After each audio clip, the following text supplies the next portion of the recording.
Hi guys and welcome back to the channel Deepak Yadav Education. Welcome to the Daily Hindu News and Editorial Analysis of 17th of June 2023. तो guys आज है तारीख 17 जून 2023 और है Saturday. देखेंगे आज के द हिंदू कंप्लीट न्यूज़पेपर को एनालाइज करेंगे। बट लेक्चर में आगे बढ़ने से पहले अगर आप लोगों को इस लेक्चर का पीडीएफ चाहिए तो क्या करना है, सबसे पहले डाउनलोड करना है टेलीग्राम, देन उसके बाद जाके सर्च बॉक्स में टाइप करना Deepak Yadav education UPSC. As you can see guys आप लोगों को ये वाला चैनल मिल जाएगा, इस पर क्लिक करना और जाकर इस चैनल को ज्वाइन कर लेना। ज्वाइन करने से फ़ायदा क्या होगा, यहाँ पर डेली बेसिस पर लेक्चर का पीडीएफ मिल जाता है, डेली करंट अफेयर के वीडियो का पीडीएफ मिल जाता है और डेली बेसिस पर बहुत सारे डिजिटल नोट्स मिल जाते हैं। नाउ बढ़ते हैं आगे बढ़ने से पहले हमेशा की तरह हम लोग अपने लेक्चर को एक मैप के क्वेश्चन के साथ स्टार्ट करेंगे। तो आज आप सभी लोगों को मैप में जाकर देखना है इजिप्ट को कहाँ पर है ये एग्जैक्टली लोकेटेड, इसको अच्छे से मैप में देखना। देन उसके बाद आकर नीचे कमेंट सेक्शन में टाइप करना, जिससे कि आप लोग इसको लंबे समय तक याद रख पाओगे।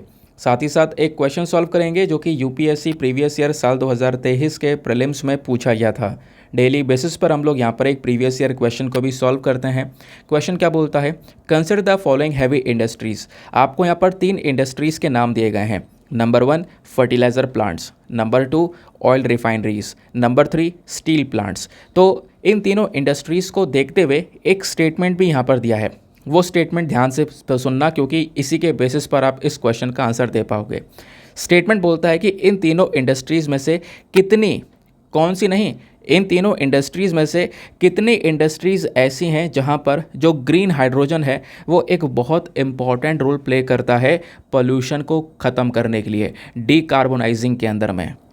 अब नीचे आपको यहाँ पे ऑप्शंस दिए गए हैं। ऑप्शन ए बोलता है ओनली वन, केवल एक इंडस्ट्री है इन तीनों में से, या फिर ऑप्शन नंबर 2 बोलता है केवल 2 इंडस्ट्रीज़ हैं, ऑप्शन नंबर सी बोलता है कि तीनों इंडस्ट्रीज़ हैं, और ऑप्शन नंबर डी बोलता है इनमें से कोई इंडस्ट्री नहीं है जहां पर ग्रीन हाइड्रोजन एक इंपॉर्टेंट रोल प्ले कर सके डीकार्बोनाइजिंग में या पोल्यूशन को कंट्रोल करने में। तो बताओ इसका सही आंसर क्या है। सभी को इसका आंसर नीचे कमेंट सेक्शन में देना है, एटलीस्ट सभी को इसमें पार्टिसिपेट करना है, जैसे मैं आप लोगों से डेली बेसिस पर बोलता हूँ। बाय द वे इसका जो करेक्ट आंसर है वो मैंने आपको टेलीग्राम पर प्रोवाइड करवा दिया है, वहाँ से भी आप इसको चेकआउट कर सकते हो। और अगर वहाँ पर आंसर नहीं मिलता है तो भी कोई परेशान होने की ज़रूरत नहीं है, वीडियो के लास्ट में इसके करेक्ट आंसर का डिस्कशन हम लोग करेंगे। तो चलो शुभ आरंभ करते हैं और चलते हैं सबसे पहले थंबनेल वाले इंपॉर्टेंट आर्टिकल की तरफ। तो दोस्तों ये आर्टिकल काफ़ी इंपॉर्टेंट है, इसको GS paper number 3 science and tech के पॉइंट ऑफ व्यू से लिंक किया जा सकता है। अब इस तरीके के कई बार जो क्वेश्चंस हैं वो प्रीवियस ईयर में पूछे भी गए हैं। हुआ क्या है, न्यूज़ क्या निकल कर आ रही है, इसको समझते हैं। जो शनि ग्रह है यानी कि सैटर्न की हम बात कर रहे हैं, सैटर्न का जो चंद्रमा है ना, उस पर जीवन के लिए कुछ इंपॉर्टेंट इंग्रेडिएंट्स पाए गए हैं, यानी कि जीवन के लिए कुछ ज़रूरी जो तत्व होते हैं वो यहाँ पर पाए गए हैं। और ये सारी चीज़ें पाई गई हैं नासा के कैसिनी मिशन के माध्यम से। नासा का एक मिशन है कैसिनी मिशन, उसने काफ़ी सारा डेटा को कलेक्ट किया, उसी डेटा के हिसाब से हम लोगों को यहाँ पर ये ढेर सारी जो है जानकारियाँ मिली हैं। ये बात समझ में आ गई। बोला जा रहा है कि वैज्ञानिकों ने नासा के कैसिनी मिशन के डेटा का यूज़ करते हुए फॉस्फोरस की खोज की है, यानी सैटर्न का जो ये चंद्रमा है ना, इसके ऊपर फॉस्फोरस की खोज की गई है। फॉस्फोरस जो कि लाइफ के लिए बहुत ज़्यादा इंपॉर्टेंट इंग्रेडिएंट माना जाता है। उसके बाद दोस्तों एक और क्वेश्चन आपके दिमाग में आ रहा होगा। क्वेश्चन क्या आ रहा होगा, सर सैटर्न के तो कई सारे मून हैं, जैसे पृथ्वी के पास में एक चंद्रमा है वैसे जुपिटर सैटर्न इनके पास में कई सारे चंद्रमा हैं, तो कौन से वाले चंद्रमा की हम बात कर रहे हैं। तो सैटर्न का जो मून है उसका नाम है यहाँ पर एनसेलेडस। ये आप यहाँ पर स्पेलिंग देख सकते हो, ENCELADUS, एनसेलेडस। आपसे क्वेश्चन भी बन सकता है एनसेलेडस रिसेंटली न्यूज़ में था, ये क्या है। तो ये सैटर्न का बेसिकली एक मून है। जो अंतरिक्ष में रिसर्च करने वाले वैज्ञानिक हैं वो कई सालों से पृथ्वी के अलावा जो दूसरे प्लैनेट्स हैं उस पर भी जीवन की तलाश कर रहे हैं। और इसी दौरान कह सकते हो कि जो सैटर्न ग्रह है, सैटर्न प्लैनेट है, इसका जो चंद्रमा है जिसका नाम मैंने आपको बताया एनसेलेडस, इस पर भी यहाँ पर जो जैविक प्रक्रिया है इससे संबंधित कुछ चीज़ें यहाँ पर मिली हैं। जो हमारे रिसर्चर्स हैं इन्होंने वेडनेसडे में ये बात बताई है कि जो एनसेलेडस है इस पर जो बर्फीली चट्टान है इसके नीचे एक बहुत बड़ा महासागर दबा हो सकता है। ये बात वैसे हमें पहले ही पता चल चुकी थी, क्योंकि सैटर्न के ऊपर बर्फीली चट्टान है, उसके नीचे बड़ा महासागर है, ऐसा भी यहाँ पर कुछ चीज़ें बताई जा रही हैं। अब दूसरी चीज़, जैसे मैंने आपको बताया कि जो नई स्टडी इसने बताया कि फॉस्फोरस यहाँ पे प्रेजेंट है, तो फॉस्फोरस जो है ना, एक इम्पॉर्टेंट केमिकल एलिमेंट माना जाता है बायोलॉजिकल प्रोसेस के लिए। एक इंसान की लाइफ के लिए भी यहाँ पर बहुत ज़्यादा इम्पॉर्टेंट इंग्रेडिएंट है फॉस्फोरस। तो फॉस्फोरस होने का यहाँ पे पता चला। ये कैसे पता चला? नासा का कैसिनी मिशन के माध्यम से। ठीक है, कैसिनी मिशन, ये वर्ड आपने ध्यान में रखना है। ये कैसिनी मिशन ऐसा नहीं है कि नया है, बहुत पुराना मिशन है। नासा ने इस मिशन को 2004 में शुरू किया था और 13 साल बाद 2017 में यहाँ पर इसको बंद कर दिया था। जो रिसर्चर्स हैं वो इस दौरान लगातार काफ़ी कुछ चीज़ों को ढूंढ पाए। वही जैसे मैंने आपको बताया था, बर्फीली जो चट्टान है, जो बर्फीली चट्टान है, इसके नीचे जो महासागर है, उसके अंदर, उसके पानी में, उस महासागर के पानी में जो फॉस्फोरस है वो अच्छी मात्रा में पाया गया है। ऐसी जो रिपोर्ट्स है वो यहाँ पर बताई गई हैं।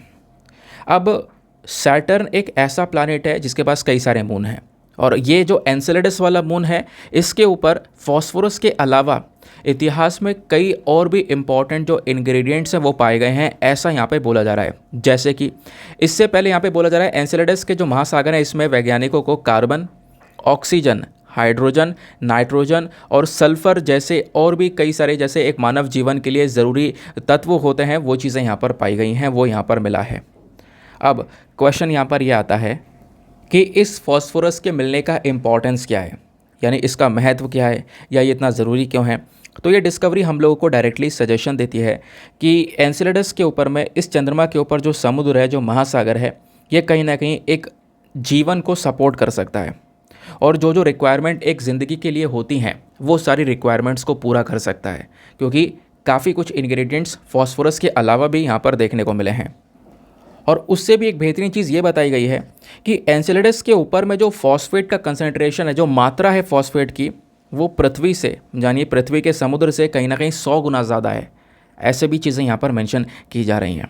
ठीक है, तो दोस्तों इसमें से क्या क्या ध्यान रखना है, आपने 2-3 चीज़ें ध्यान रखनी है। एनसेलेडस, पहली चीज़ क्या है, वो सैटर्न का मून है। दूसरी चीज़ जो ये कौन सा मिशन है, वो है नासा का कैसिनी मिशन। तीसरी चीज़ यहाँ पे क्या पाया गया है, फॉस्फोरस पाया गया है। बस ये 3-4 इंपॉर्टेंट चीज़ है। फॉस्फोरस का इंपॉर्टेंस क्या है वो हम लोगों ने यहाँ पर समझा। नवाते आते हैं नेक्स्ट इंपॉर्टेंट आर्टिकल की तरफ। इस आर्टिकल को जीएस पेपर नंबर 2 हेल्थ के पॉइंट ऑफ व्यू से लिंक किया जा सकता है और इम्पॉर्टेंट भी है।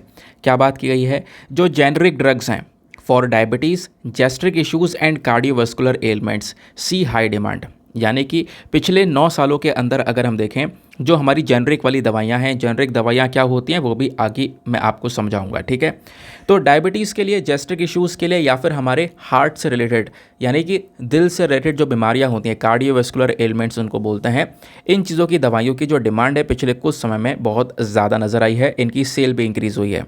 बोला जा रहा है पिछले 9 सालों में 170 गुना से ज़्यादा यहाँ पर ये दवाइयाँ बिकी हैं। लेकिन कहाँ से बिकी हैं, जन औषधि केंद्र से। ठीक है, अब जन औषधि केंद्र क्या है ये आपको पता होगा, आपके एरिया के आसपास भी होगा। अब ये जन औषधि केंद्र के बारे में भी आपको बताऊंगा। ये केंद्र क्या करते हैं, ये जेनेरिक ड्रग्स को अफोर्डेबल प्राइस में बेचना स्टार्ट करते हैं। ठीक है, जेनेरिक ड्रग्स को बहुत सस्ते दाम में बेचने का काम करती हैं ये केंद्र। आपको दवाइयाँ बहुत सस्ते दाम में यहाँ पे इन वाले केंद्र से मिल जाती हैं। सरकारी यहाँ पर आप कह सकते हो एक स्टोर नज़र आएगा। अब पहली चीज़ ये निकल कर आती है कि सर ये जेनरिक मेडिसिन्स होती कौन कौन सी हैं। आओ यहाँ पे इसको समझते हैं। देखो, एक तो होती है जेनरिक मेडिसिन्स और एक होती हैं ब्रांडेड मेडिसिन। अब ब्रांडेड मेडिसिन कौन सी होती है, देखो ब्रांडेड मेडिसिन के पीछे कई सारी चीज़ें लगती हैं। एक प्रॉपर रिसर्च लगती है, प्रॉपर टीम लगती है, कुछ टाइम लगता है। उसके बाद जाके यहाँ पर इस वाली जो मेडिसिन है इसको रेडी किया जाता है, और रेडी होने के बाद में इस मेडिसिन के ऊपर में, जो हमारी ब्रांडेड मेडिसिन है, इसके ऊपर पेटेंट ले लिया जाता है। पेटेंट मतलब है कि अब इस दवाई को कोई दूसरा व्यक्ति कॉपी नहीं कर सकता, सिमिलर ऐसी दवाई नहीं बना सकता। ठीक है, अब वो पेटेंट ले लिया गया। पेटेंट कुछ सालों के लिए होता है, 10 साल, 15 साल, 20 साल के लिए पेटेंट हो गया। अब ये कंपनी दबा कर क्या करेगी, ये जो पेटेंट के ज़रिए पैसा कमाएगी, क्योंकि ये दवाई केवल ये कंपनी के पास में राइट है बेचने का। ये बेचेगी खूब दबा के, अपने हिसाब से प्राइसेस को सेट करेगी, क्योंकि इस दवाई की मोनोपोली बन गई है। मोनोपोली समझ रहे हो, यानी कि यहाँ पर एक सिंगल सेलर है, बेचने वाला एक है, खरीदने वाले अनेक हैं। तो क्या होगा, ये अपने हिसाब से यहाँ पर इस दवाई को बेचेगा। इस वजह से ब्रांडेड मेडिसिन्स होती भी काफ़ी महंगी है, क्योंकि उनके पीछे का जो पूरा का पूरा कह सकते हो एफर्ट है वो भी काफ़ी ज़्यादा होता है। अब होता क्या है ना कि ब्रांडेड मेडिसिन का जो ये पेटेंट है वो एक ना एक समय बाद ख़त्म होना ही है। 10 साल बाद, 15 साल बाद, 20 साल बाद वो पेटेंट ख़त्म हो गया। अब इसके जो राइट्स हैं वो ख़त्म हो गए इसके ऊपर में। तो होता क्या है, जैसे ही पेटेंट ख़त्म होता है तो क्या होता है कि जो हमारी कंपनीज़ होती हैं, इंडिया की कंपनीज़ होती हैं, वो इसी दवाई को देखते हुए इसी दवाई को कॉपी करके एक नई मेडिसिन को बना देती हैं। और वो जो नई मेडिसिन बनती है ना, उसके अंदर मतलब कोई छोटा मोटा बदलाव, जैसे कुछ सॉल्ट वगैरह हो गए, सॉल्ट वगैरह का चेंज कर दिया, उसके अलावा कोई ज़्यादा चेंज यहाँ पर होता नहीं है। यानी कि जैसी ब्रांडेड मेडिसिन इफ़ेक्टिव होती है, वैसे ही हमारी जो जेनरिक मेडिसिन होती हैं वो भी इफ़ेक्टिव ही होती हैं। लेकिन जेनरिक मेडिसिन के पीछे इतना ज़्यादा एफर्ट नहीं लगा है जितना एफर्ट ब्रांडेड मेडिसिन के पीछे लगा है, ठीक है। जिसकी वजह से जो हमारी जेनरिक मेडिसिन हैं ये काफ़ी ज़्यादा सस्ती होती हैं, चीपर होती हैं as compare to the branded medicine. और इंडिया कहीं ना कहीं जो जेनरिक मेडिसिन है ये बहुत ज़्यादा प्रोड्यूस करता है, आपको पता होगा। हमने कई बार यहाँ पर जेनरिक मेडिसिन को लेकर एक स्टैटिस्टिकल डेटा जो है वो डिस्कस किया हुआ है।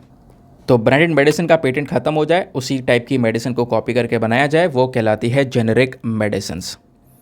और यही जेनरिक मेडिसिन्स क्या होती हैं, बहुत सस्ती होती हैं। इन्हीं को जन औषधि केंद्र के अंदर में बेचा जाता है। बट सरकार ने बोला है कि अभी जन औषधि केंद्र का सिस्टम ऑफलाइन है, ऑनलाइन नहीं आया है। ऑनलाइन अभी लाने का हमारा इतना मकसद है भी नहीं।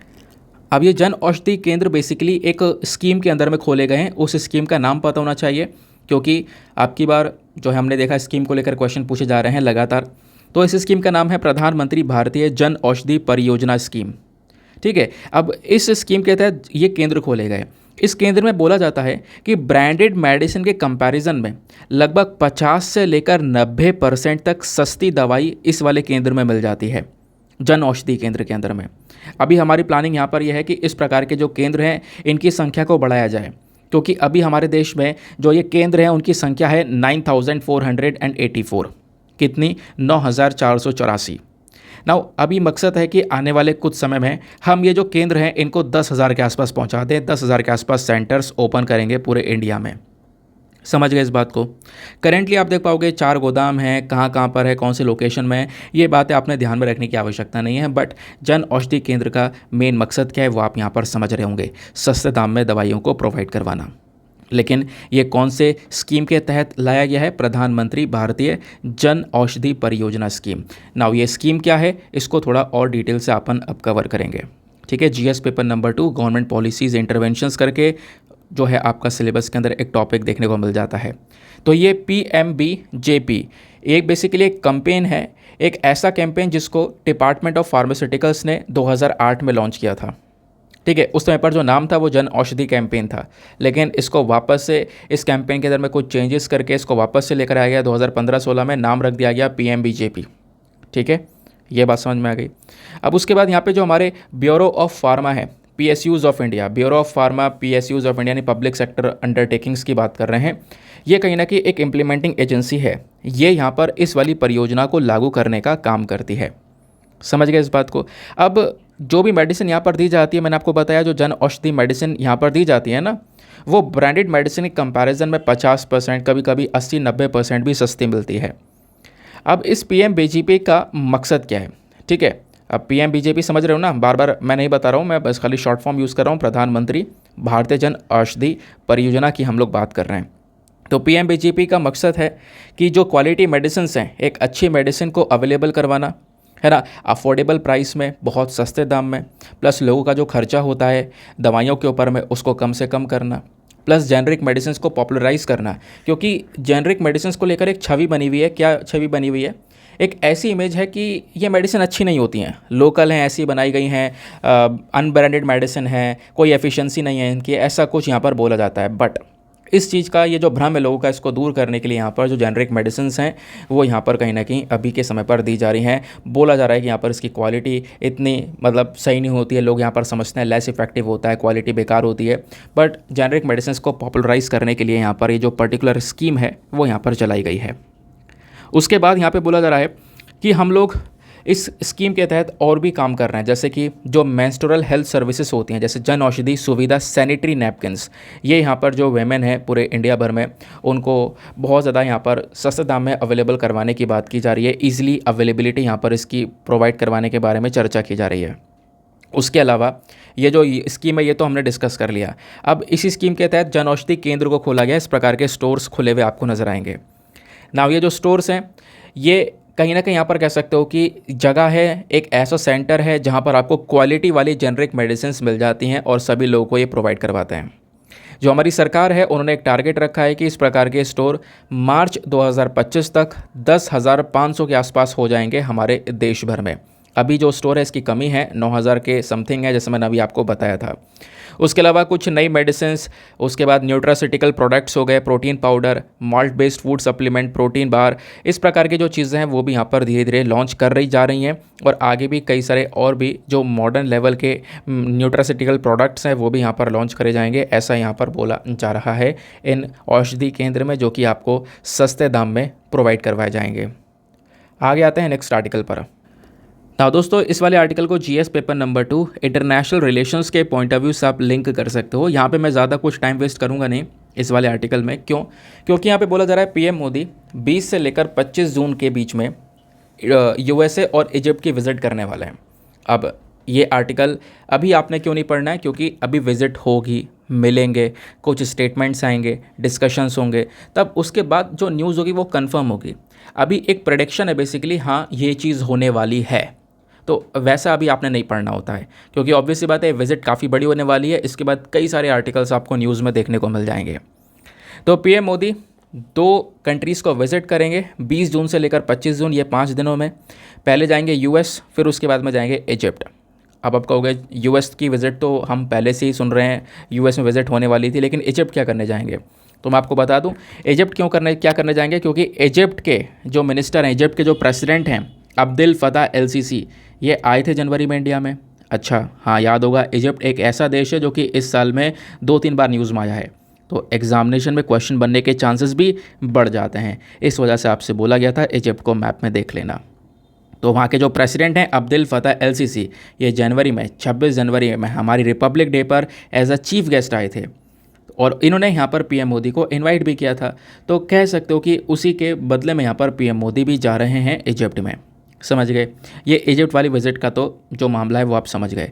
दूसरा, यहाँ पे यूएसए की विज़िट पर जा रहे हैं। 21 से लेकर 23 तारीख तक यूएसए में अलग अलग जो कह सकते हो कि मीटिंग्स होने वाली हैं, वहाँ पर पीएम मोदी रहने वाले हैं।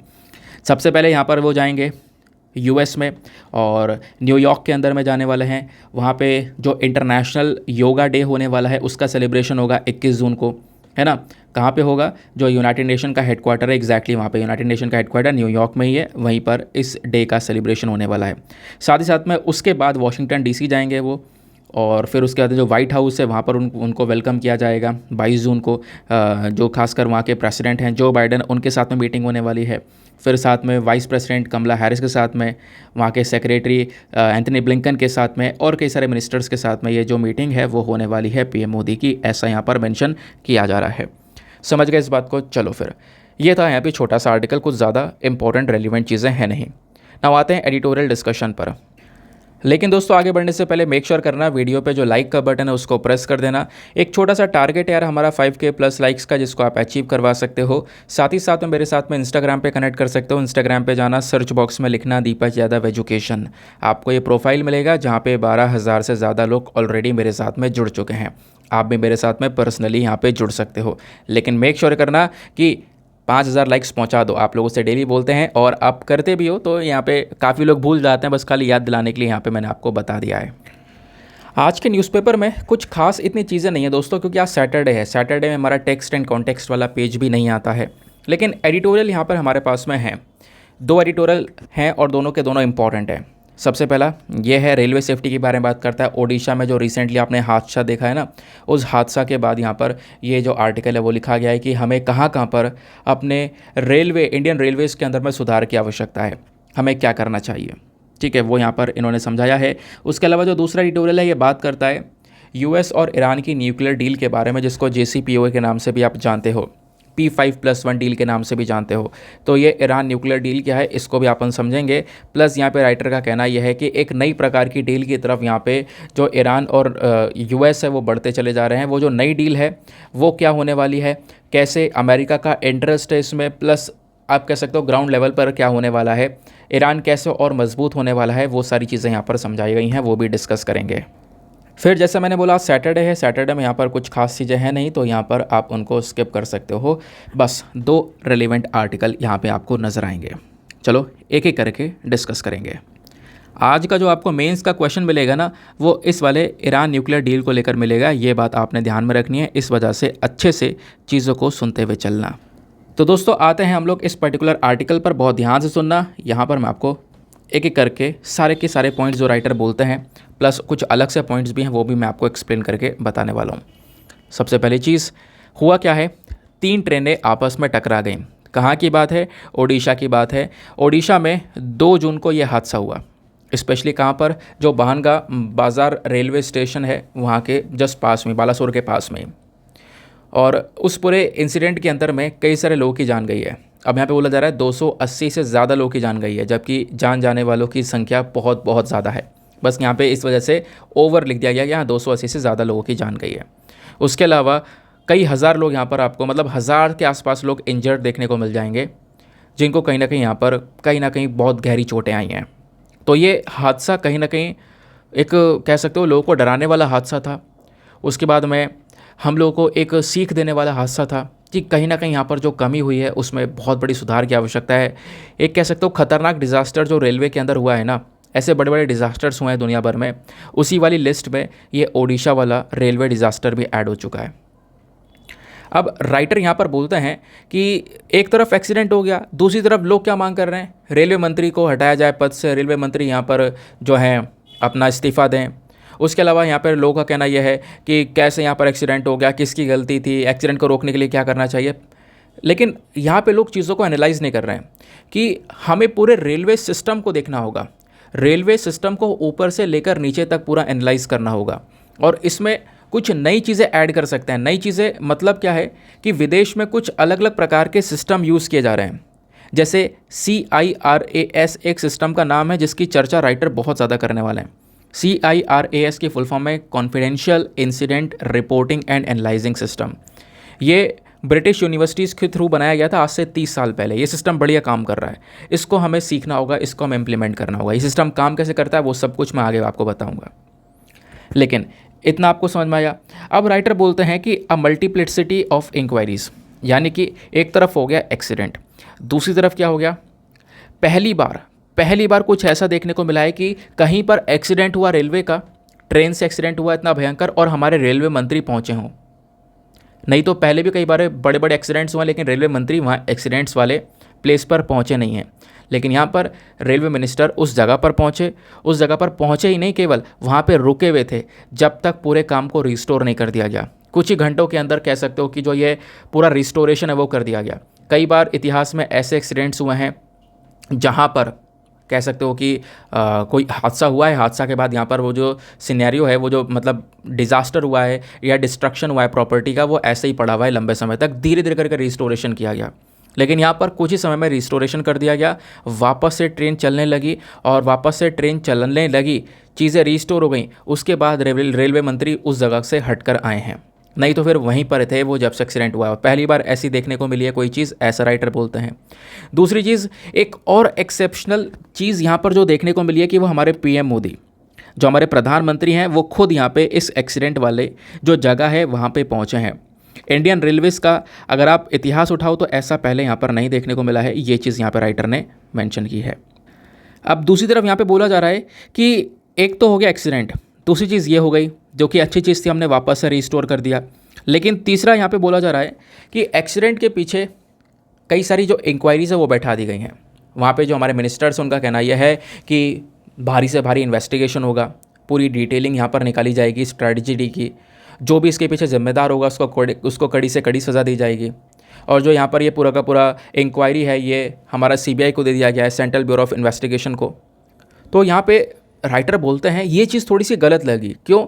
क्योंकि आप पहले ही मान चुके हो कि ये एक्सीडेंट कहीं ना कहीं ह्यूमन एजेंसी की वजह से हुआ है, मानव की वजह से हुआ है, जबकि कहीं ना कहीं यहाँ पर कुछ और टेक्निकल फॉल्ट्स भी देखने को मिल सकते हैं, ऐसा यहाँ पर राइटर बोलते हैं। तो पहले यहाँ पर इस प्रकार की भयंकर सी इंक्वायरी बैठाना, इसके पीछे का इसके पीछे का ना कोई कारण है, और बेसिकली यहाँ पे ना कोई यहाँ पर ये सोल्यूशन भी है। ठीक है, तो राइटर बोलते हैं कि पहले से आपने मान लिया कि एक ह्यूमन एजेंसी की कारण की वजह से यहाँ पर ये पूरा का पूरा डिज़ास्टर हुआ है। अब इन्होंने और क्या बोला है? इन्होंने बोला कि देखो बिल्कुल एक दुखद खबर है, क्योंकि इसमें कई सारे लोगों की जान गई है, लेकिन पुराना अगर आप स्टैटिस्टिक्स उठाकर देखते हो, पुराना डेटा उठाकर देखते हो, तो पुराने डेटा के ज़रिए पता चलता है कि पिछले 20 सालों में जो नंबर ऑफ़ डीरेलमेंट्स है वो कम हुए हैं। अब दोस्तों ये डीरेलमेंट क्या है, ये वर्ड ध्यान रखना, डीरेलमेंट, क्योंकि जो ओडिशा में हुआ था वो डीरेलमेंट हुआ था। डीरेलमेंट मतलब गाड़ी पटरी से उतर जाना, ट्रेन पटरी से उतर जाना, उसको हम लोग डीरेलमेंट बोलते हैं। अब क्या हुआ, पिछले मतलब 20 सालों में जो डीरेलमेंट की संख्या है वो कम हुई है। इस प्रकार के एक्सीडेंट्स ड्रास्टिकली डिक्लाइन हुए हैं, ऐसा बोला जा रहा है। आज के समय में 2021-22 में 22 ऐसे इंसिडेंट देखने को मिले थे, जबकि आज से कई सालों पहले यहाँ पर देख पाओगे बहुत सारे, मतलब एक समय ऐसा था कि 350 इंसिडेंट साल में निकल कर आ रहे थे कि ट्रेन पटरी से उतर जाती थी। बट वो चीज़ें इंप्रूव हुई हैं डेफिनेटली, ऐसा यहाँ पर मेंशन किया गया। लेकिन उसके बाद यहाँ पर इन्होंने ये बोला कि चीज़ें इंप्रूव हुई हैं भले ही, लेकिन इस प्रकार का एक्सीडेंट भी नहीं होना चाहिए था। ये जो एक्सीडेंट हुआ है इससे ऑब्वियस सी बात है, एक जो इमेज है भारत की वो इंटरनेशनल लेवल पर ख़राब होती हुई नजर आएगी। आप भी समझ रहे होंगे कि ज़माना है 2023 का, एडवांस से एडवांस लेवल की चीज़ों का यूज़ हो रहा है, एडवांस मॉडर्न टेक्नोलॉजीज़ का यूज़ हो रहा है, उसके बावजूद भी इतना भयंकर एक्सीडेंट हो पाना, इसको लेकर यहाँ पे कहीं ना कहीं जो दुनिया भर की कंट्रीज़ हैं वो यहाँ पर ये सोचेंगी कि इंडिया का जो रेलवे सिस्टम है जो वो इतना ज़्यादा मजबूत नहीं है ना। तो इस प्रकार की जो यहाँ पर इमेज और जो छवि है वो ज़्यादा अच्छी बनेगी नहीं, ये भी यहाँ पे हमने सोचना चाहिए, क्योंकि दुनिया भर को पता है क्या हुआ है। दुनिया भर के जो मिनिस्टर्स हैं, उसके बाद में प्रेसिडेंट हैं, प्राइम मिनिस्टर्स हैं, सब ने यहाँ पर अपना जो एक तरीके से दुख है वो प्रकट किया था इस पूरे इंसिडेंट के ऊपर, इस हादसे के ऊपर में। अब राइटर बोलते हैं कि देखो हमें जो क्या करना है, हमें जो करना है ना उसमें कोई ज़्यादा खर्चा नहीं है, बस उसको लागू करना बहुत मुश्किल है। अब वो क्या है इसको समझते हैं। इन्होंने यहाँ पर उठाया है point, safety and the information flow. अब ये क्या है मुद्दा, मैं आपको समझाता हूँ। इन्होंने ये बोला कि अगर आप पूरा रेलवे सिस्टम देखोगे तो यहाँ पे हमें टॉप वाला जो पर्सन है और जो बॉटम वाला पर्सन है, इनको सबको कनेक्ट करना पड़ेगा। जो लोग बिलो में काम कर रहे हैं और जो लोग टॉप में काम कर रहे हैं, सबको आपस में कनेक्ट करना पड़ेगा, सब एक दूसरे के साथ में कम्युनिकेट कर सके, इस प्रकार की स्ट्रैटेजीज़ को हमें लेकर चलना पड़ेगा। सीधा सीधा राइटर ने बोला है कि हमें ज़रूरत है इस चीज़ के ऊपर काम करने की कि हम इंश्योर कर सकें कि हमारे रेलवे सिस्टम में जो स्टाफ है उन सब का कोऑर्डिनेशन रियल टाइम बेसिस पर हो सके, एकदम से सब आपस में कोऑर्डिनेट कर सके स्मूथ तरीके से। और अगर ये कोऑर्डिनेशन बन पाता है, एक दूसरे की सब सुन पाते हैं, जो लोग बिलो में हैं, जो लोग कह सकते हो स्टाफ बिल्कुल डाउनवर्ड में रहे, और जो टॉप के मिनिस्टर्स हैं, अगर सब आपस में इंटरकनेक्टेड हैं तो कहीं ना कहीं यहाँ पर जो हमारा ये ट्रेन की रनिंग है वो बिल्कुल सेफ़ हो सकती है। अगर आप निचले इंसान की बात सुनोगे, जो आपसे बिलो रैंक में उसकी बात सुनोगे, तो ऑब्वियस सी बात है यहाँ पर कहीं ना कहीं जो सुधार है वो आएगा, क्योंकि वो ग्राउंड लेवल पर काम कर रहा है, उसको पता है कि यहाँ क्या सिनेरियो है ट्रेन को लेकर, क्या सिनेरियो है पटरी को लेकर। लेकिन होता क्या है कि बस यहाँ पर जो लो स्टाफ है, लोअर लेवल पर हैं, उनकी बात सुनी नहीं जाती है, उनकी बात भी सुननी होगी, ये बात यहाँ पर मेंशन किया। उनकी आवाज़ भी सुननी होगी, एग्जैक्टली यहाँ पर वो क्या चीज़ बताना चाहते हैं, क्या पर कमी है, क्योंकि वो मेन ग्राउंड पर काम कर रहे हैं। ठीक है, अब उसके बाद यहाँ पर इन्होंने एक चीज़ और मेंशन की है। क्या मेंशन किया है कि देखो एक ना सिस्टम है जिसको बोला जाता है confidential incident reporting and analysis system, यानी CIRAS। आपसे पूछा जा सकता है कि रिसेंटली ये सिस्टम न्यूज़ में था, ये क्या है। ये सिस्टम ब्रिटिश यूनिवर्सिटीज़ ने आज से 30 साल पहले बनाया था। किस चीज़ के लिए? अपने ब्रिटिश रेलवेज़ के लिए। अभी क्या हुआ, इस पूरे सिस्टम को बनाने की जो मेन आइडिया था, इसके पीछे का जो मेन फिलॉसफी थी वो क्या थी कि जो हमारा लोअर स्टाफ है, लोअर लेवल पर जो स्टाफ काम कर रहा है, वो कहीं ना कहीं हमारा टॉप लेवल के जो स्टाफ हैं उनके साथ में कांटेक्ट कर सके रियल टाइम बेसिस पर। रियल टाइम बेसिस पर यहाँ पर अपने एक्सप्रेशंस वगैरह जो बातें हैं वो यहाँ पर बता सके। प्लस यहाँ पे कोई इश्यूज़ हैं ग्राउंड लेवल पर तो वो एकदम से बात तुरंत हाथों हाथ वो बात यहाँ पर ऊपर बताई जा सके, क्योंकि रियल टाइम बेसिस पर इनका कांटेक्ट होने का मतलब यही है, कोई इशू अगर नीचे हो रहा है तो सीधा ये बात ऊपर पहुंच जाए। क्या है, आपस में सबकी इंटरकनेक्टिविटी है। और इसी से क्या होगा, ये कहीं ना कहीं मतलब आप खुद भी सोचोगे तो ये स्टाफ के लिए एक रियल एम्पावरमेंट है। स्टाफ को आपने सही से ट्रीट करना होगा, खासकर जो लोअर स्टाफ है, जो ग्राउंड लेवल पर काम कर रहा है। ऊपर मंत्री तो यहाँ पर बैठे ऑफिस के अंदर में, उनका कोई ज़्यादा मेन काम है नहीं, लेकिन जो लोअर स्टाफ है उनका मेन काम है, उनको पता है एग्जैक्टली क्या हो रहा है। तो हमें कम्युनिकेशन और इन्फॉर्मेशन टेक्नोलॉजी के ऊपर ज़्यादा पैसा खर्चना होगा अगर हमें इंडियन रेलवेज़ को थोड़ा और मजबूत बनाना है। तो हमें ज़रूरत है कि हम इस प्रकार का जो रिपोर्टिंग सिस्टम है उसको और मजबूत कर सकें। जो लोअर स्टाफ है वो कोई भी प्रॉब्लम को हाथों हाथ ऑन द स्पॉट, उसने कोई प्रॉब्लम देखी है वो सीधा ऊपर रिपोर्ट कर सके और ऊपर से तुरंत एक्शन लिया जाए, उस पर्टिकुलर प्रॉब्लम को तुरंत ही रिजॉल्व किया जाए। ठीक है, तो ये जो एम है हमारा कि किसी को पनिशमेंट देना है, कड़ी से कड़ी सज़ा देनी है, उसको छोड़ो। आपने पनिश करने की सज़ा को, पनिश करने का एम छोड़ो, आपने जो एम रखना है वो है अपने आप को सही करने का, अपने आप को करेक्शन करने का। जो बिलो में लोग हैं, जो हमारा लोअर स्टाफ है, उनको सुनना इतना आसान नहीं है बड़े ऑफिसर्स के लिए, बट फिर भी यहाँ पर अगर ये काम हो जाए तभी तो राइटर बोल रहे हैं, इसको इम्प्लीमेंट करना काफ़ी मुश्किल है। क्योंकि राइटर खुद कौन है? ये Indian railway service of mechanical engineers में से एक हैं। ये कह सकते हो कि रेलवे बोर्ड के स्टाफ मेंबर रह चुके हैं। तो इनका यही कहना है कि सुनते नहीं है ना। सबसे मेन जो चैलेंज है वो यही है, अगर उनकी सुन ली जाए तो कहीं ना कहीं यहाँ पर जो सुधार है वो होना स्टार्ट हो जाए। समझ गए इस बात को? बाकी दोस्तों डिरेलमेंट्स को लेकर मैंने कई सारी चीज़ें आपको बता रखी हैं। इंडियन रेलवेज़ में जो डिरेलमेंट्स हैं इस प्रकार के वो देखने को मिले हैं लंबे समय से। सीएजे की रिसेंटली एक रिपोर्ट भी आई थी। रिपोर्ट ने यह बताया था 2017-18 और 2020-21 के बीच में जितने भी ट्रेन हादसे हुए हैं उनमें 75% जो हादसे हुए हैं वो ट्रेन पटरी के ऊपर से उतरने की वजह से हुए हैं। ठीक है, तो डिरेलमेंट एक सबसे मेन कारण है, उस मेन कारण के ऊपर ध्यान देना होगा, क्योंकि ऑब्वियस सी बात है सारे एक्सीडेंट उसकी वजह से हो रहे हैं, तो आपने वहाँ पे सुधार करने की आवश्यकता तो है ही। ठीक है, अब डिरेलमेंट के पीछे फैक्टर्स क्या हो सकते हैं, मतलब क्यों गाड़ियाँ पटरी से उतर जाती हैं, उसके पीछे का रीज़न क्या है, मैं आपको वो समझाता हूँ। काफ़ी बार जो हमारे ट्रैक्स होते हैं उनका मेंटेनेंस ना होना, जो पटरियाँ हैं उनका मेंटेनेंस ना होना। अब लोअर स्टाफ के जो लोग हैं उनको पता है कि भैया, क्योंकि वो ग्राउंड लेवल पर काम कर रहे हैं, हर एक स्टाफ को पता होगा कि हाँ भैया कहाँ पर मेंटेनेंस होना है, कहाँ पर नहीं होना है। वो तुरंत ऊपर रिपोर्ट करेगा, तुरंत एक्शन लिया जाएगा, तो ये काम हो सकेगा। ये है राइटर का कहना। ठीक है, प्लस कई बार यहाँ पर ट्रेन ओवर स्पीड में हो जाती है, ज़्यादा स्पीड से जा रही है या ड्राइविंग सही नहीं है, तो उस प्रकार के केसेस भी निकल कर आ जाते हैं जिसकी वजह से डिरेलमेंट हो जाता है। अब क्या है, एक कारण और देखने को मिलेगा जिसकी वजह से डिरेलमेंट बढ़ा है। वो क्या है कि हमने अपनी जो पटरियाँ बिछाई हैं ना ट्रेन की, उसको वापस से रिन्यू करने के लिए ज़्यादा पैसा खर्चा नहीं है, ज़्यादा पैसा का अलॉटमेंट नहीं किया गया। रिपोर्ट ने एग्जैक्टली हमें यही बताया है कि साल 2018-19 के कंपैरिजन में साल 2019-20 को ये देखो आप, साल 2018-19 में 9,607 करोड़ रुपए खर्चा गया था हमारे जो पटरियां हैं उनकी मेंटेनेंस को लेकर, पटरियों को वापस से नया करने के लिए। जबकि 2019-20 में ये खर्चा कम कर दिया गया, बढ़ाने के बजाय कम कर दिया, कम करके 7,417 करोड़ कर दिया।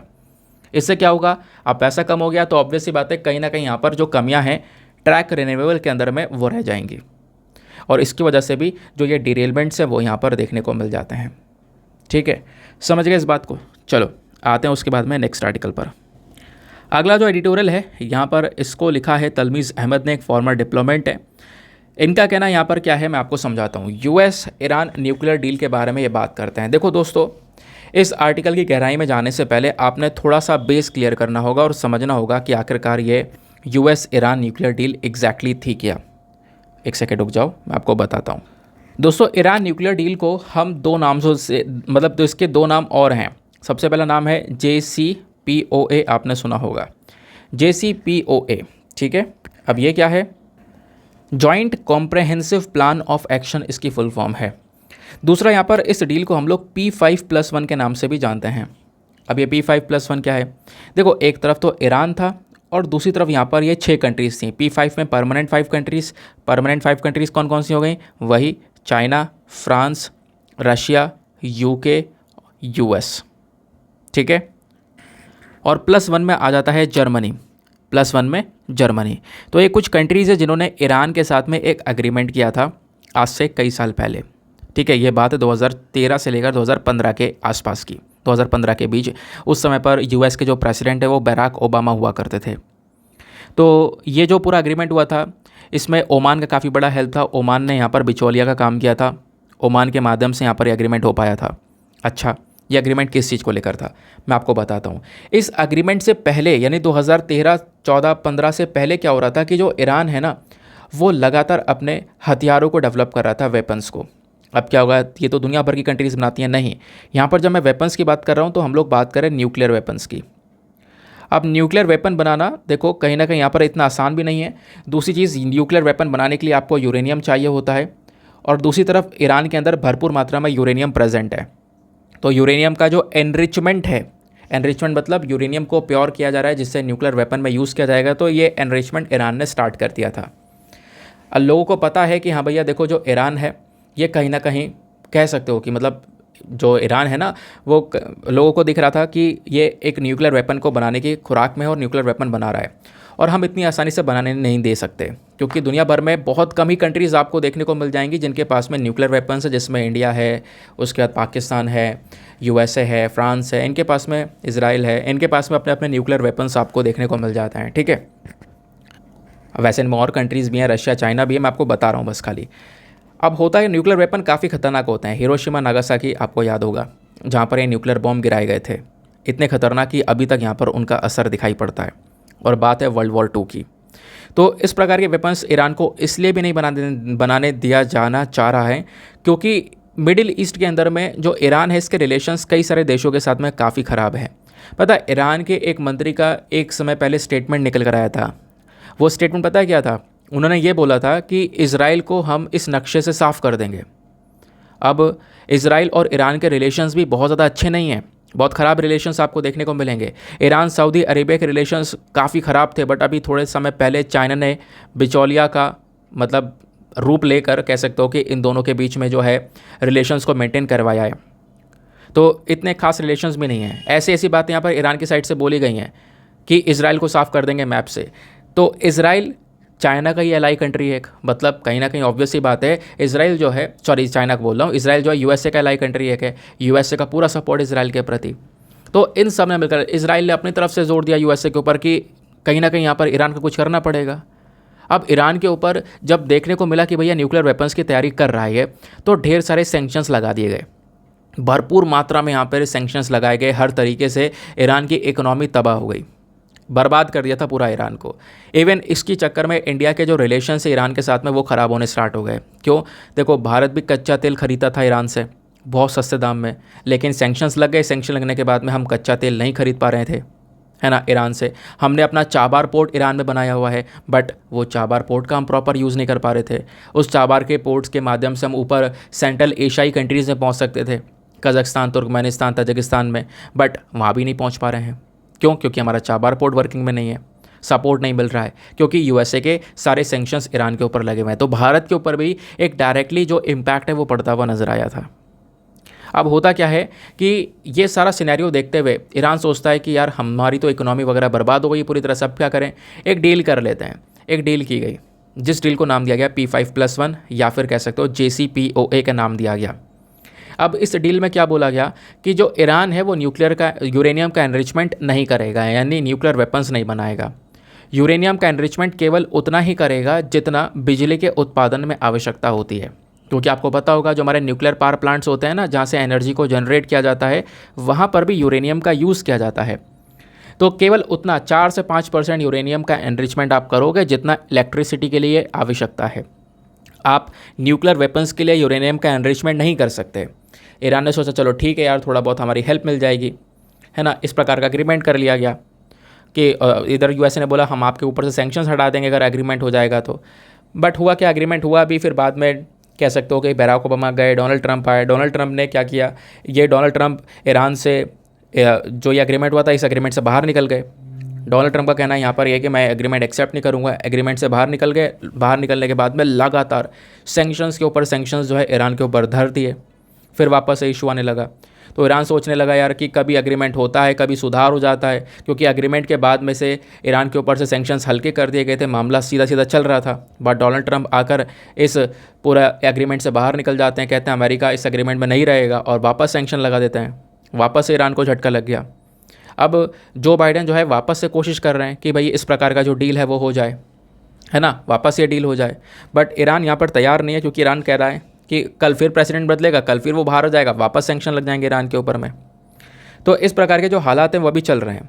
और पीछे पीछे ईरान अभी पिछले कुछ सालों में क्या कर रहा था, इसने कहीं ना कहीं यूरेनियम का जो एनरिचमेंट है वो भी किया है। लगातार इन्होंने न्यूक्लियर वेपन्स बनाने की कोशिशें भी की हैं, जो कि दुनिया भर को दिखाई पड़ रही हैं। जिसके बेसिस पर अब अमेरिका उतर कर आया है और अमेरिका ने कहीं ना कहीं ईरान के साथ में एक संबंध बनाकर इस पर्टिकुलर मुद्दे को रोकने का जो एक तरीके से निर्णय है वो लिया है। अब वो निर्णय क्या है वो यहाँ पे राइटर चर्चा करते हैं। मैंने आपको बेस समझाया, अब आगे का मटेरियल समझते हैं कि एग्जैक्टली यहाँ पर इनका क्या है कहना। अब राइटर ये बोलते हैं कि अगर मीडिया रिपोर्ट्स को अगर आप देखोगे ना, तो मीडिया रिपोर्ट्स के अकॉर्डिंग बताया यह जा रहा है कि कई सारी जो एग्रीमेंट्स है वो अभी यहाँ पर तैयार किए जा रहे हैं। और एक एग्रीमेंट सबसे इंपॉर्टेंट ये होने वाला है जहाँ पर ईरान यूएस मिलकर यहाँ पर एक छोटा सा एग्रीमेंट करेंगे, जिस एग्रीमेंट के तहत यहाँ पर ईरान जो न्यूक्लियर एनरिचमेंट कर रहा है ना, जो यहाँ पे लगातार वेपन्स बना रहा है, इसको वापस से रोका जाएगा। ठीक है, उसके अलावा यहाँ पर जो ईरान है वो कहीं ना कहीं यहाँ पर कह सकते हो कि उसको राहत भी मिलेगी। हुआ क्या है, अमेरिका और ईरान के जो डिप्लोमेट्स हैं इनके बीच में पिछले कुछ महीनों से लगातार इंटरेक्शन चल रहा है। 14 जून को यहाँ पर ये बातचीत भी हुई थी, 14 जून को पब्लिक में बातचीत हुई है, जहाँ पे जो ओमान के फॉरेन मिनिस्टर हैं सैयद बदर अल बुसदी, क्योंकि ओमान कहीं ना कहीं बिचौलिया का काम कर रहा है, ओमान ही यहाँ पर ये जो पूरा एग्रीमेंट है वो करवा रहा है। तो ओमान के मिनिस्टर आए, इन्होंने यहाँ पर मीडिया में बताया कि जो ईरान और यूएस है ये दोनों मिलकर एक डील के ऊपर काम कर रहे हैं और ये बिल्कुल सीरियसनेस को लेकर काम किया जा रहा है। ईरान के जो स्पोक्स पर्सन है उन्होंने भी यहाँ पे कंफर्म कर दिया कि बिल्कुल अमेरिका के साथ में हमारी एक इनडायरेक्ट बातचीत चल रही है। उस बातचीत के तहत यहाँ पर ईरान और अमेरिका के जो संबंध जो ख़राब हैं उसको थोड़ा सा रिजॉल्व करने के ऊपर मेन फोकस किया जाएगा। अब क्या होता है, ये जो न्यूक्लियर एग्रीमेंट हुआ था बेसिकली, जैसे मैंने आपको ऑलरेडी न्यूक्लियर एग्रीमेंट के बारे में सारी बातें बता दी हैं। 2015 में ये एग्रीमेंट हुआ था ओमान के माध्यम से, बाद में ये एक के बाद एक दिक्कतें आती रही। दूसरी तरफ ईरान का कहना यहाँ पर यह है कि देखो हमारा कोई इतनी दिलचस्पी नहीं है न्यूक्लियर वेपन को बनाने के लिए, कोई हमारा इतना इंटरेस्ट नहीं है, हम तो इंटरनेशनल एटॉमिक एनर्जी एजेंसी के सारे नियम कानून को फॉलो कर रहे हैं, उसके हिसाब से चल रहे हैं। मीडिया रिपोर्ट्स का कहना यहाँ पर यह है कि एग्रीमेंट के अंदर में बोला यह जा रहा है कि नई चीज़ें यहाँ पे नज़र आएंगी। नई चीज़ें क्या नज़र आएंगी, इस एग्रीमेंट में बोला जा रहा है कि ईरान क्या करेगा, अपना जो न्यूक्लियर एनरिचमेंट है उसको 60% पर ही रोक देगा। ठीक है, इसको फ्रीज कर देगा, यानी आगे इसका फर्दर एनरिचमेंट नहीं करेगा जिससे वो न्यूक्लियर वेपन बना सके। पहली चीज़, इसके ऊपर रोक लग जाएगी। दूसरा, यहाँ पे बोला जा रहा है ईरान जो है यूएस की जो मिलिट्री है सीरिया के अंदर में और इराक के अंदर में उसको कभी अटैक नहीं करेगा, क्योंकि ईरान इधर से कहीं ना कहीं सीरिया और जो है इराक है यहाँ पर यूएस की मिलिट्री को अटैक करता है, वो नहीं करेगा। उसके अलावा जो IAEA है उसकी सारी की जो बातें हैं वो मानी जाएंगी। उसके अलावा ये बात भी बोला जा रही है रशिया को ना अभी ईरान जो है बैलिस्टिक मिसाइल दे रहा है। रशिया के पास में सारी हैवी मिसाइल्स हैं। अब वो हैवी मिसाइल, बहुत महंगी मिसाइल, वो तो यूक्रेन पर दाग नहीं सकता है, तो रशिया बहुत सस्ते दाम में ना ईरान से बैलिस्टिक मिसाइल्स को परचेज़ कर रहा है। तो इस एग्रीमेंट में बोला गया कि ईरान जो है रशिया को ये बैलिस्टिक मिसाइल्स भी नहीं देगा। दूसरी तरफ यहाँ पे बोला जा रहा है जो ईरान है ये 3 US सिटीज़न जो है, अमेरिका के 3 सिटीज़न हैं जो ईरान की कस्टडी में, उनको रिलीज़ करेगा। ठीक है, ये तो बात बोली गई इस एग्रीमेंट में कि ईरान ये काम करेगा। इसके रिटर्न में अमेरिका क्या करेगा, तो अमेरिका ने भी यहाँ पे प्लेज ली है कि वो नए सैंक्शंस नहीं लगाएंगे। जो पुराने सैंक्शंस ईरान पे लगे हुए हैं अमेरिका की साइड से वो लगे रहेंगे, लेकिन नए सैंक्शंस नहीं लगाए जाएंगे। उसके अलावा ईरान के जो ऑयल वाले टैंकर्स होते हैं इनको जब्त कर लिया जाता है गल्फ़ वाटर्स के अंदर में, वो नहीं किया जाएगा। उसके अलावा यहाँ पर यूनाइटेड नेशन में ईरान के ख़िलाफ़ कोई रेजोल्यूशन नहीं लेकर आएंगे, यानी ईरान को काफ़ी राहत मिल जाएगी। प्लस यहाँ पे USA ये भी बोलता है कि हम लोग एक एक्सपेक्टेशन ये भी रखेंगे, ईरान के जो बैंक अकाउंट हैं जो फ्रीज़ कर दिए गए हैं, ईरान के बैंक अकाउंट बंद कर दिए गए हैं, वो यहाँ पर डी फ्रीज़ कर दिए जाएंगे, वो ओपन कर दिए जाएंगे। प्लस यहाँ पे $7 बिलियन साउथ कोरिया में अटका है ईरान का, $2.7 बिलियन इराक में अटका है, वो सारा पैसा यहाँ पर ईरान को रिलीज़ किया जाएगा, दिया जाएगा। ये बेसिकली इस नए एग्रीमेंट में बातचीत की जा रही है। अब देखो यहाँ पे अमेरिका का इंटरेस्ट क्या है। जो बाइडेन एक गेम खेल गए। क्या गेम खेल गए? जो बाइडेन ने यहाँ पे बोला कि हम नए सैंक्शंस नहीं लगाएंगे, पुराने सैंक्शंस ईरान के ऊपर लगे हुए हैं। ये बात क्यों बोली गई? ये बात इसलिए बोली गई ताकि वो आगे इलेक्शंस में अपना जो बेसिकली यहाँ पर प्रेसिडेंशियलशिप है उसको बनाए रख सकें। जो इलेक्शंस होंगे USA के अंदर में, नहीं तो फिर लोग यही सवाल उठाएंगे कि भैया ईरान के ऊपर से अमेरिका ने सैंक्शंस हटा दिए।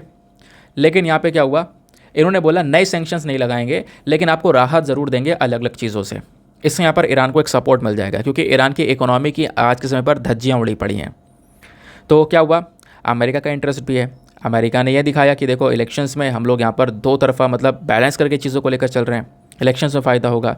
दूसरी चीज़ है यहाँ पर आप देख पाओगे रशिया को जो ईरान बैलिस्टिक मिसाइल दे रहा था वो नहीं होगा, क्योंकि आपको पता है ना अमेरिका जो है वो यूक्रेन के सपोर्ट में है, रशिया के खिलाफ में है। अब रशिया को ईरान बैलिस्टिक मिसाइल दे रहा था, रशिया को बैलिस्टिक मिसाइल नहीं मिलेगी, तो यहाँ पर आपको अमेरिका का इंटरेस्ट देखने को मिल जाएगा।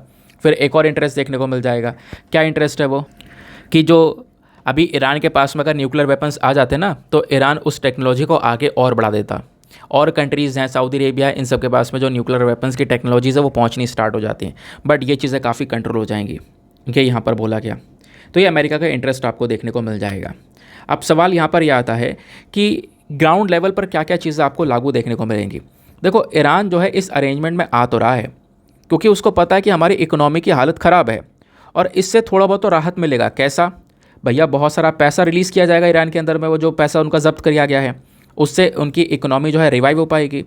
दुनिया भर का जो मार्केट है उसमें वो तेल वापस बेच पाएंगे। उनका जो तेल जब्त कर लिया जाता है, जब जब यहाँ पर इनके टैंकर जाते हैं वो यहाँ पर बेच पाएंगे। तो कहीं ना कहीं यहाँ पर एक पॉसिबिलिटी ईरान के लिए आगे खुलती हुई नज़र आएगी।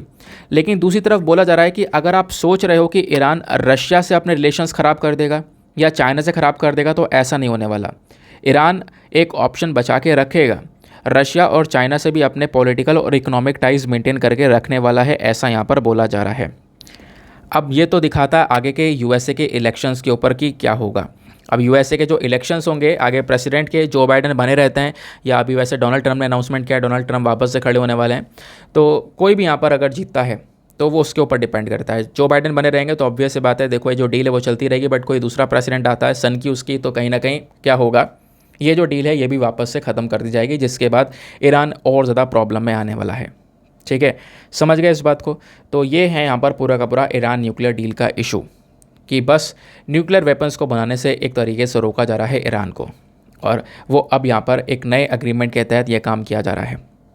समझ गए इस बात को। ये सारा जो नया प्रपोजल है ये मीडिया में डिस्कस किया जा रहा है, न्यूज़ में यहाँ पर ये चर्चा में लगातार दिखाई पड़ रहा है। नाउ आज का मेंस का क्वेश्चन देखो, इस एडिटोरियल के जो रेलिवेंट पॉइंट्स है वो यहाँ पर आपको मेंशन करके दे दिए गए हैं। अब ये जो क्वेश्चन है ना यूपीएससी का, ये 2018 का क्वेश्चन है। 2018 में यूपीएससी ने पूछा था, प्रीवियस ईयर क्वेश्चन है, तो आप इस क्वेश्चन को लगा रहे होंगे, इसका आंसर लिख रहे होंगे, तो मतलब आप प्रीवियस ईयर क्वेश्चन लिख रहे होंगे।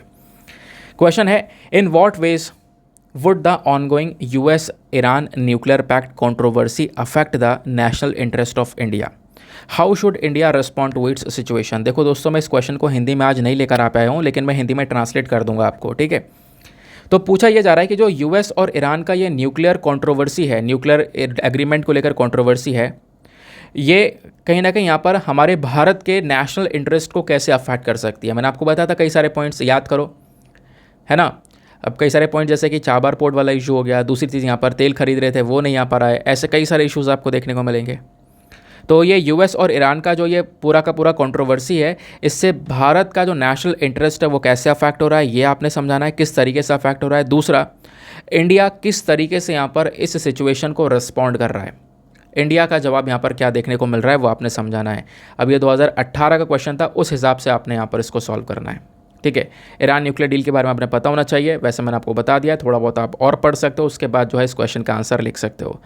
तो इस क्वेश्चन का आंसर 250 शब्दों में लिखना है, और 250 शब्दों में आंसर लिखने के बाद में कहाँ पे सबमिट करना है, टेलीग्राम पर जाना, वहाँ पे जाके सर्च बॉक्स में लिखना Deepak Yadav education mains group, full form लिखोगे, आपको मेरा टेलीग्राम चैनल मिलेगा जहाँ पर 60,000 से ज़्यादा लोग जुड़े हुए हैं। आप भी जुड़कर अपने आंसर्स को वहाँ पे सबमिट कर सकते हो। अपने आंसर्स को जब आप सबमिट करोगे ना, तो एटलीस्ट सभी लोगों को एक काम करना है, मतलब एक काम तो ये कर ही सकते हो कि 2-2 आंसर सभी लोगों को रिव्यू करने हैं। जब आप सभी लोग 2-2 आंसर्स को रिव्यू करोगे तो बहुत सारे फ़ायदे होंगे, आपको भी सामने वाले को भी। आपको कुछ इंपॉर्टेंट पॉइंट्स मिलेंगे जो आप अपने नोट्स में इंक्लूड कर सकते हो। सामने वाले के आंसर में अगर कोई मिस्टेक होती है तो आप उनको बता सकते हो कि यहाँ पर इंप्रूवमेंट की आवश्यकता है, ठीक है। इस प्रकार से कोऑपरेटिव वे में वो पूरा ग्रुप चल रहा है, आप भी ज़रूर से यहाँ पर उसका हिस्सा बन सकते हो। तो ये था दोस्तों आज का हमारा पूरा का पूरा डिस्कशन। आज के न्यूज़पेपर में कुछ ज़्यादा खास बात है नहीं, साइक्लोन बिपरजॉय के बारे में डिस्कशन किया जा रहा है, और कुछ भी ज़्यादा रेलिवेंट यहाँ पर न्यूज़ आपको नहीं नज़र आएंगी। बाकी प्रीलिम्स वाले क्वेश्चन पर आएंगे, तो आज का प्रीलिम्स वाला क्वेश्चन क्या बोलता है फटाफट इसको डिस्कस करेंगे। क्वेश्चन ये था कि इन तीनों बड़ी बड़ी जो इंडस्ट्रीज़ हैं, फर्टिलाइज़र प्लांट, ऑयल रिफाइनरीज और स्टील प्लांट्स, इन तीनों बड़ी इंडस्ट्रीज़ में से ये बताओ कितनी इंडस्ट्रीज़ ऐसी हैं जहां पर ग्रीन हाइड्रोजन एक इम्पॉर्टेंट रोल प्ले कर सकता है डीकार्बोनाइजिंग में, यानी पोल्यूशन को कम करने में, कार्बन को ख़त्म करने में। तो इसका सही उत्तर है option number C, all three. तीनों इंडस्ट्रीज़ के अंदर ग्रीन हाइड्रोजन इस प्रकार से यूज़ किया जा सकता है, चाहे वो फर्टिलाइज़र प्लांट की इंडस्ट्री हो, चाहे वो ऑयल रिफाइनरीज हो, चाहे वो स्टील प्लांट्स हों। अगर यहाँ पर एनर्जी की आवश्यकता पड़ेगी, इलेक्ट्रिसिटी की आवश्यकता पड़ेगी, तो वो ग्रीन हाइड्रोजन से जनरेट कर ली जाएगी। और ग्रीन हाइड्रोजन आपको पता ही है कैसे बनता है। ग्रीन हाइड्रोजन बेसिकली पानी के अंदर वाटर को बेसिकली सेपरेट किया जाता है। वाटर में आपको पता है ऑक्सीजन हाइड्रोजन दोनों है, तो वाटर में से ऑक्सीजन हाइड्रोजन को अलग किया जाता है। कैसे? इलेक्ट्रिसिटी के माध्यम से। और वो जो इलेक्ट्रिसिटी हम यूज़ करेंगे वो बेसिकली रिन्यूएबल एनर्जी होगी, यानी सोलर एनर्जी या विंड एनर्जी से जनरेट हुई हुई इलेक्ट्रिसिटी होगी, यानी वो रिन्यूएबल एनर्जी होगी। तो इसमें ना ही जो हमने इलेक्ट्रिसिटी यूज़ की है वहाँ पर पोल्यूशन हो रहा है, ना ही यहाँ पर हम पानी को जब स्प्रेड कर रहे हैं तो कोई पोल्यूशन हो रहा है। इस वजह से इसको हम लोग यहाँ पर ग्रीन हाइड्रोजन बोलते हैं। तो पानी को अलग कर दिया, हाइड्रोजन निकाल लिया, उसको स्टोर कर लिया, उसका यहाँ पे यूज़ किया जा सकता है अलग अलग रोल में। इससे कोई पोल्यूशन नहीं होता है। तो तीनों ही प्लांट्स के अंदर में जो ग्रीन हाइड्रोजन है वो एक इंपॉर्टेंट रोल प्ले कर सकता है ना। दोस्तों, इसी के साथ में करते हैं हम लोग अपने लेक्चर को समाप्त और मिलते हैं आपसे अगले वीडियो में। आज के लिए bye bye, have a nice day, thank you and Jai Hind.